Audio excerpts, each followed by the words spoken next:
All right, I know what you guys are thinking.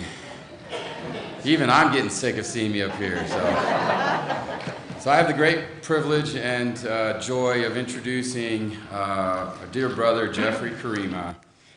Jeff's been a part of our family for a long time. I've known him since I was about 9 years old, and so as you can see up here, and so the first time, and he reminded me of this story when we had supper together this week, and he said, you know, Paul, I don't know if you remember, when you were 9, the first time I came to Canada, and there was snow everywhere, and the fastest thing you knew was snowboarding, so you strapped me into your snowboard and pushed me down the hill, because I wanted him to experience that speed. Well, so 30 years later, I thought, you know, the fastest thing I know now is that Ferrari, which doesn't belong to me, unfortunately, and so this week I got to strap Jeff into this thing and go, and he brought up a very kind of poignant thing. He says, you know, you haven't grown up at all in like 30 years. You're like the same. So, and you know, Rachel will attest to that as well. But no, seriously, this gentleman, I cannot convey to you how important he is to his region in Africa. How much he does and has done in his life is incredible. I mean, this gentleman ministers to 40 different congregations, and I don't mean just, you know, smaller congregations. In Meru, it's like 200, over 200 people. He's the principal, the president of the Bible college there in Meru. You know, I have so many reasons to love this church and to love being part of this church, but one of them is the fact that we continue to support him and Mary. That's such a great thing. It's such a privilege for us. So, you know, let's keep doing that, and I don't want to take up any more time from him. Before he gets up to preach, our brother Gary's got our scripture.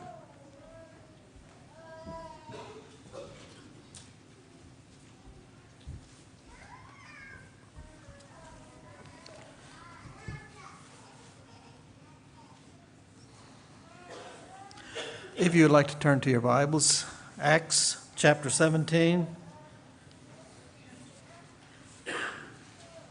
Verses 24 through 28.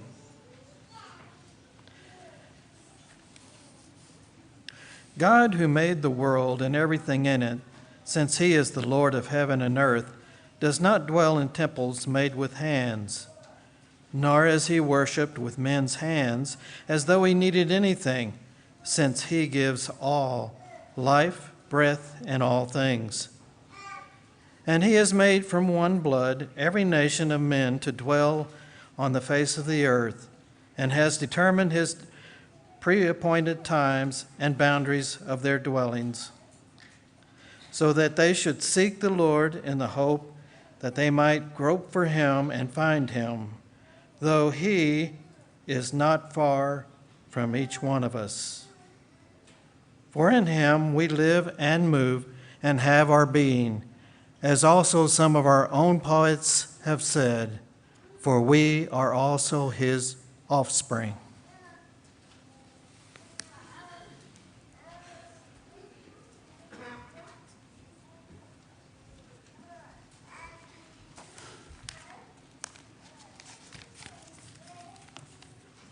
Thank you very much, Brother Gary, for the verse you have read over to us.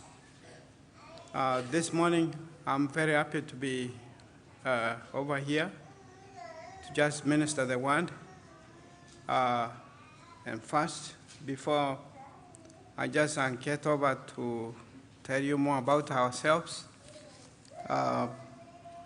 I'm very, very thankful to this congregation, to this Choctaw congregation,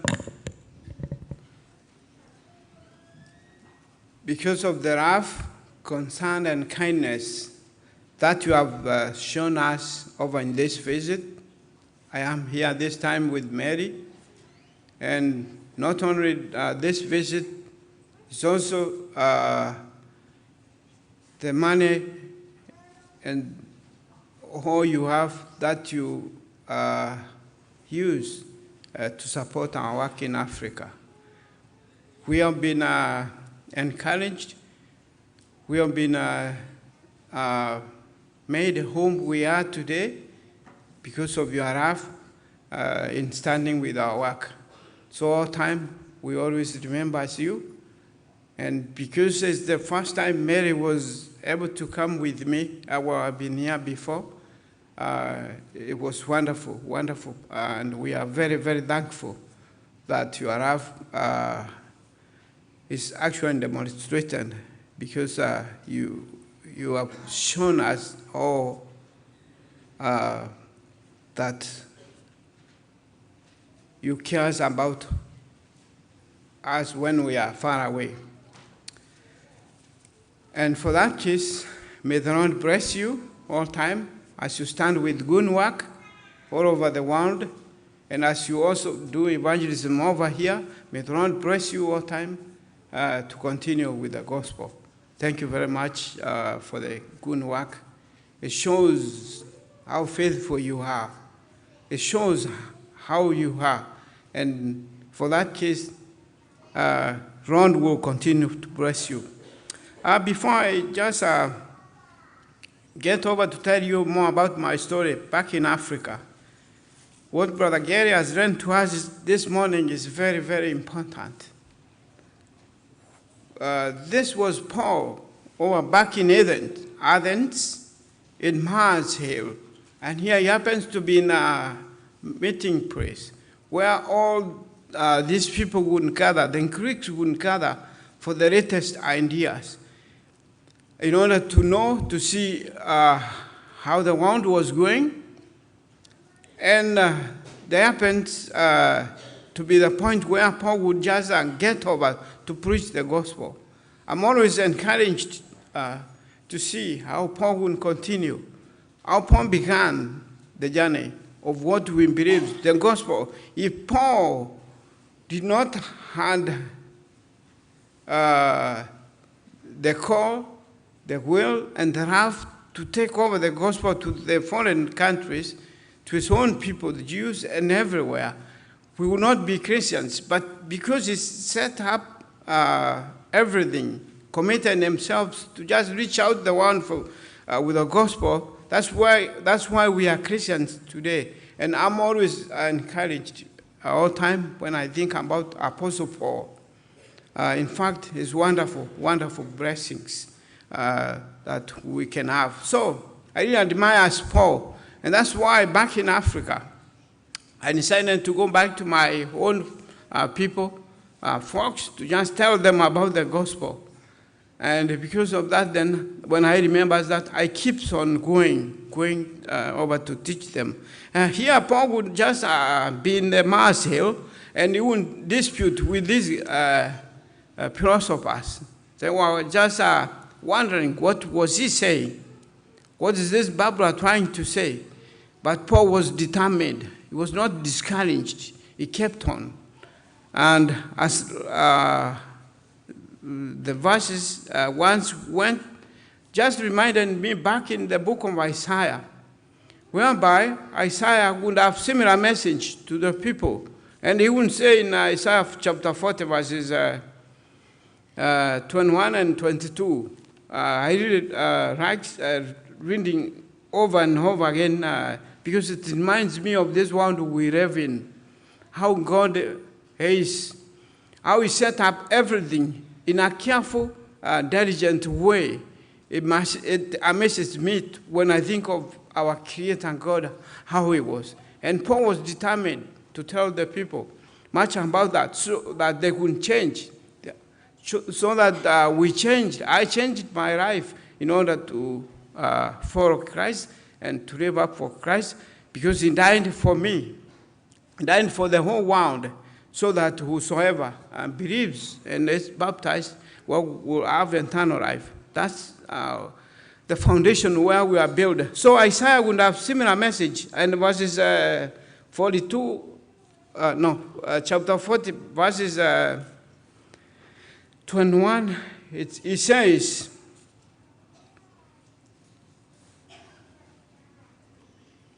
he says, do you not know? Have you not heard?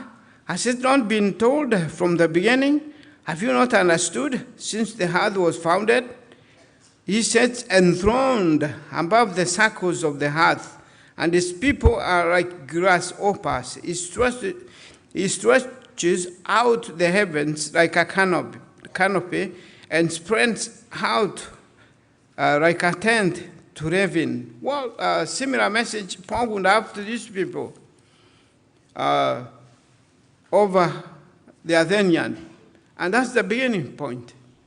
In most cases, in mission work, you have to just think of where to begin, because there's no formula how you begin.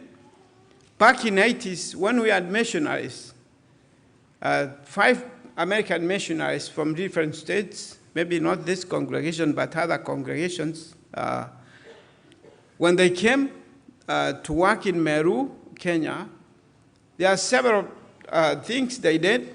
They would just make an unplanned visit to anybody and talk over with them. They wouldn't even visit the marketplace wherever people are, and they would try to pass over the tract many, many different ways. And whatever Paul chooses over here is very, very unique and marvelous. And here he happens to be in a marketplace where everybody would gather up to listen to over strange ideas, and he had a chance to tell them about Jesus. Jesus who died for everybody. Jesus who died for all world. Jesus who set up everything in a careful, diligent, intelligent way. In fact, we are 9 hours different. We have been trying to talk to our girls over back in Kenya. And because of the time differences, it's not possible. Sometimes they are sleeping and we are awake, because the world hesitates. Before the philosophers, the Europeans would know that the earth was round. God already knew, because he had given that message to Prophet Isaiah. When science in school, we were studying about science. And we were running how the world was round, and how Christopher Columbus in Europe would go around the earth, would go westward and come back eastward and discover that the earth was just a circular global thing. Science, God already knew this, because he created everything, and the people, ours, all was done because it was God who did that. We discovered that trait. The philosophers, Europeans, discovered that trait. And Paul, just apostle, began over with them to show that. Well, that encourages me very much when I think of that. That's my driving force over to preach and teach our own people about Jesus, who loves everybody. Excuse me. And for that case, then, back in Meru, we have several churches. And back in the year 2010, 2011, that's my history with this congregation when I was in Southern Africa. And 2014, when I came over, I took over the missions in Meru. Missions in Meru consist of the school and the churches. Well, there are no other American families over in the country. And I was just given over to take over to see what I can plan and help and serve our own people. Over here in the States, I work with Dr. True, who is from Faulkner, or who teaches Faulkner University. But right now, he's currently based in Uganda, where Corey and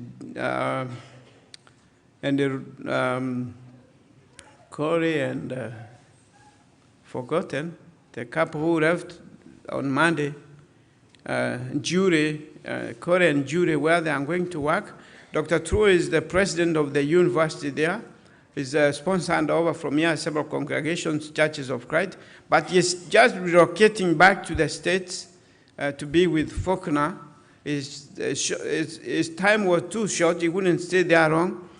So he is the one whom we worked with over in the school, who just handed over the work so that I could continue training and teaching our own people, folks. And also trying to help the churches to grow and develop, not only spiritually, but also physical development. Some of the pictures, I'm not sure whether they are here, which are shown over here. I'm not sure they are not here, but we began far, far away. And I try to tell our Africans, our fellow folks, that it doesn't matter, because there are very beautiful churches over there with other groups, those that have been there. And as being new, then we cannot be able to be equal to them. And I tell them, well, you don't have to care about whatever they have, whatever we don't have. What we care is that the Lord is God. And the Spirit is all over. Whether in the church that meets or begins in a house, that's fine. Soon the church grows.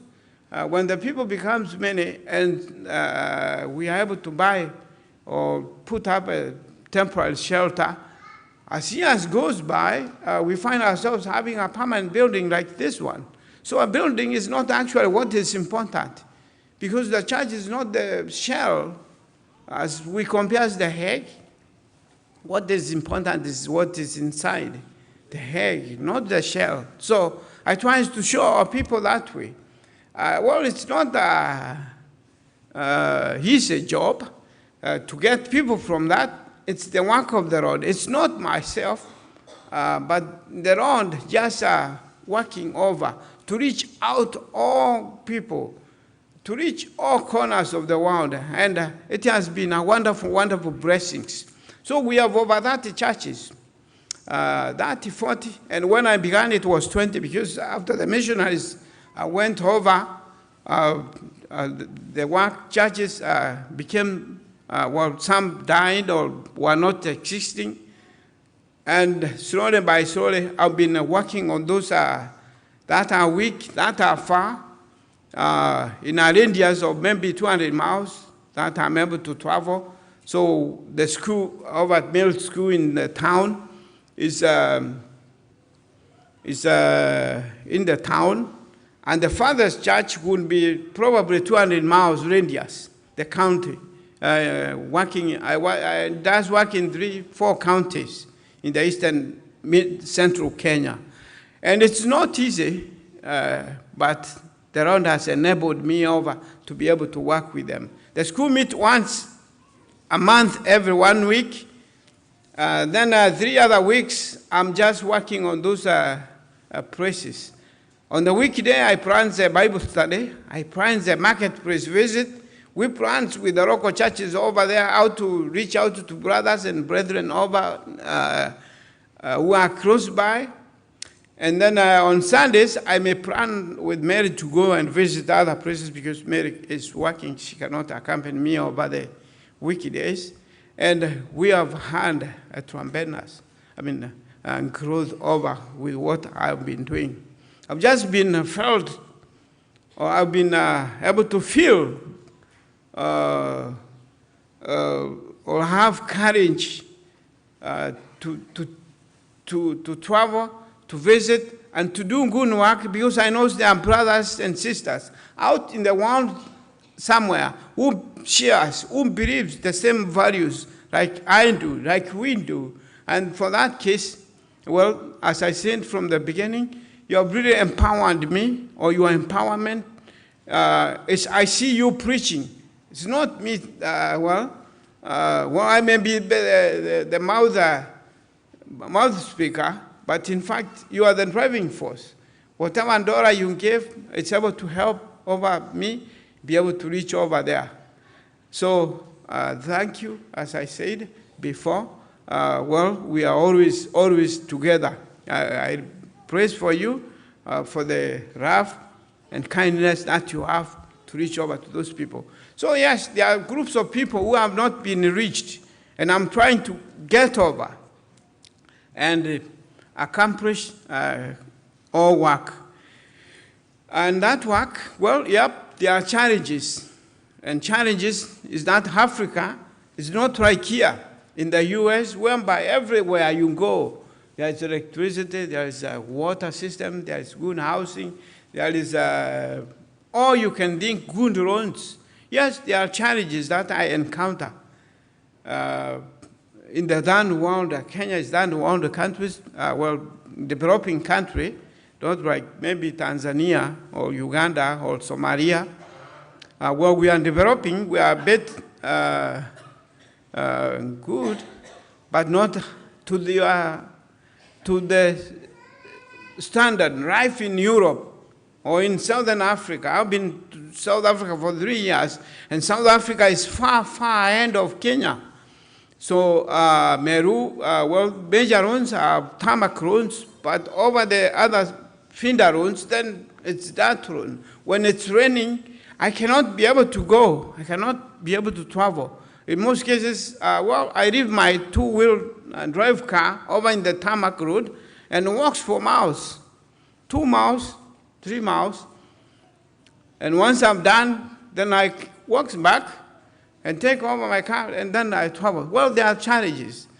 Four-wheel drive car is needed. And for that case, all other missionaries who came to work over in the region would not fail to have a four-wheel drive car. So that's my prayer. Keep me in prayers so that I can have a four-wheel drive car in order to reach all corners and be able to just reach out and help the churches to grow.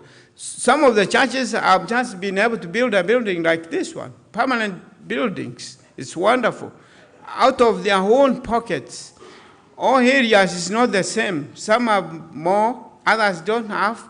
And those who have more, they're having physical development with their homes. Because in Africa, we don't only focus on the spiritual part of it, but it's all areas of good living. We try to tell them, as they are building the church, also their housing system should also develop. If you are Christians and you are spending your money well, then you don't have to be like a person who doesn't know Christ.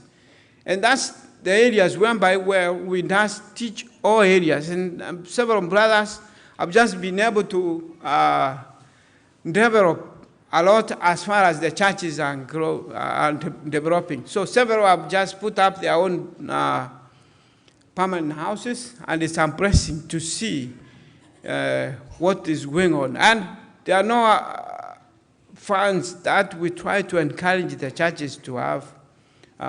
For many years, myself being trained over, we try to discourage the local Christians and the local churches from receiving funds from the US or any other place, South Africa, Europe. That's not the right. So it's their own resources. Well, a missionary, a preacher, several work is going. They are supported all the way from Mombasa, Nairobi, Western Kenya, Kisumu, Eldoret, Meru. Well, several churches over here, congregations, does a good work to reach out to the workers there who are really doing the work. Well, that's all right. And we hope in near future, maybe 10, 20 years, I don't know, 50 years maybe, we'll be able to get over to the standard, like the way we would think of a modern person. It's decent to live in. Well, other challenges that we encounter. Well, it's not secure. In most cases, I have undertaken my journey off not to travel because some sections of the country is having unrest. And Brother Dayton Casey, one time he happens to be passing over Nairobi and he encountered over problems in the airport. I was telling him, oh, that's the life. You never know what's going to happen. We never know also what's going to happen. We only keep our eyes on the news, radios, to know before you move out because you don't know what's going to happen. Meru is not very far, in fact, from a university in the eastern Kenya, in Garissa. It's 200 miles straight line, but we don't go straight line. We go, takes a farther road where the militant Somali, Al-Shabaab, just walked in and killed over 200 students who were not Muslims. Anybody who was not a Muslim was dragged in over into the main hall, and they are killed point blank. So we are not very far from there. Some places I cannot go myself. They have advertisements that they don't want us to go and preach Christ over to the people there. So some places, yes, there are challenges. As far as I was telling you, well, the country is underdeveloped. I cannot go everywhere. Or if I have to go where I have a motorcycle, sure, it's very cold. Some places up, down the valleys, well, there are challenges. Well, as far as security challenges is concerned, I have had a couple of times just north to cut my trip off because I could not reach over to the church I needed to. Well, there are bandits with guns. It's all arid areas, and people have guns. They sneak guns from Somalia and Ethiopia because they are hunters, they are pastoralists. They move from one place to another. They have guns in their hand, and the government has nothing to do. So, yes, since people have guns, then they can attack you, and they can steal everything you have. So some places is difficult, dangerous, but we still try to not dress up, not dress like I am, but dress like them.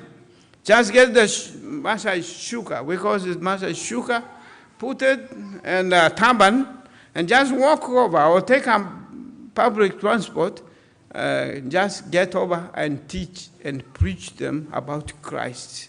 And we have several churches in the north that have come up, and we find the gospel still having power. Just as Paul put it in the book of Romans chapter 1, verses 16.